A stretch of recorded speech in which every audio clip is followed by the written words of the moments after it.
Hello. In this review, we'll be talking about the Russian 82mm self-propelled mortar 2S41 Drok. This system was developed to give its crew more protection compared to using stationary mortars mounted in the beds of pickup trucks. It was intended to take its place alongside other similar European and American mortar systems. I'll explain what it's generally like, what its capabilities are, and why, despite entering service in 2023, it's barely mentioned today. Before we begin, don't forget to subscribe to the channel and click like, it makes our content better. Let's burn. The history of the Drok self-propelled mortar can be traced back to the beginning of work on a version of the Typhoon armored vehicle for the airborne forces, the KAMAZ 4386 Typhoon VDV, or simply the K4386. This was in 2015. The task was to develop an armored vehicle with good protection that could be airdropped by parachute and fitted with various weapons, machine guns, cannons, and among them, a mortar. It was in 2015 that the decision was made to integrate the latter into this armored platform. For this, they chose the proven 82mm 2B14 podnose mortar. The plan was to upgrade it, create a special recoil system, and mount it on the Typhoon. In 2017, at the Army 2017 Expo, a small-scale model of the future mortar system was shown for the first time, giving an idea of what the final product would look like. Work on the 2S41 was carried out by the Central Research Institute Brevestnik. State trials were expected to begin in 2018, but they were repeatedly delayed. The Drok prototype was first shown to the public at the Army 2019 exhibition. However, the system was still far from operational readiness. There were many issues to resolve with both the chassis and the combat module. The need to finalize the design and deliver it to the troops became urgent in 2022, for reasons that are quite obvious. Only in mid-2023 were several Drok self-propelled mortars delivered to the military, where they were immediately put into use. The Typhoon VDV armored vehicle has a wheel configuration.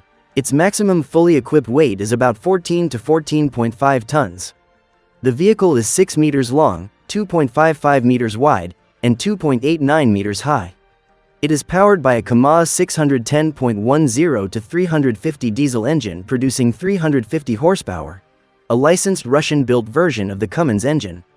The Typhoon can reach speeds of up to 100 kilometers per hour. The hull armor can withstand hits from 7.62mm ammunition, while the underbody armor can survive a mine blast equivalent to 4 kilograms of TNT.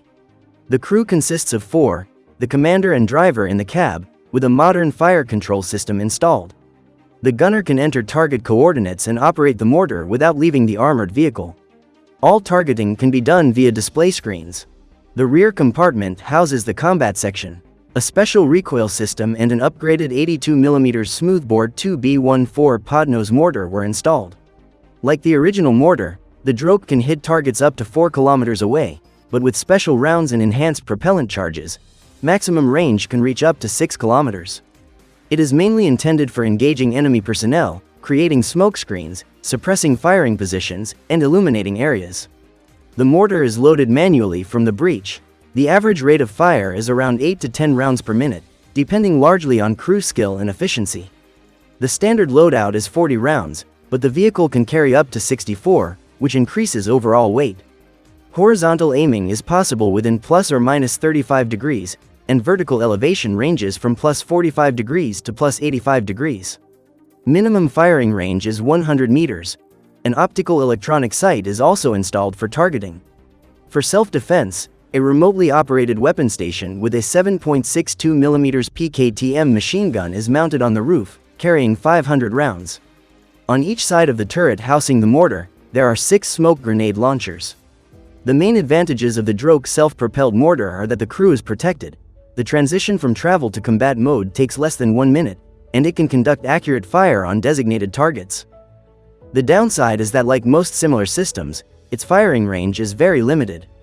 Another drawback, one for which the Drok has been actively criticized, is the high cost of the chosen Typhoon VDV armored vehicle, which significantly drives up the price of the self-propelled mortar.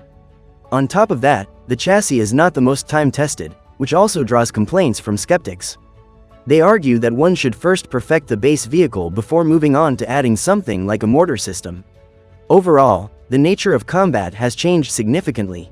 Even if you fire quickly and leave the position, loitering munitions, drones, and FPV UAVs can easily catch up and destroy this self-propelled mortar. Not just at a range of 6 kilometers, but even from 20 kilometers away. This greatly limits its usefulness, especially when you take all the earlier drawbacks into account.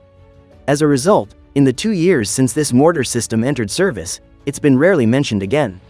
Well, that was the 2S41 Drok self-propelled mortar. I'm sure the video was interesting and informative for you. Don't forget to subscribe to the channel and click like. That's all from me, wishing you peaceful skies. Bye.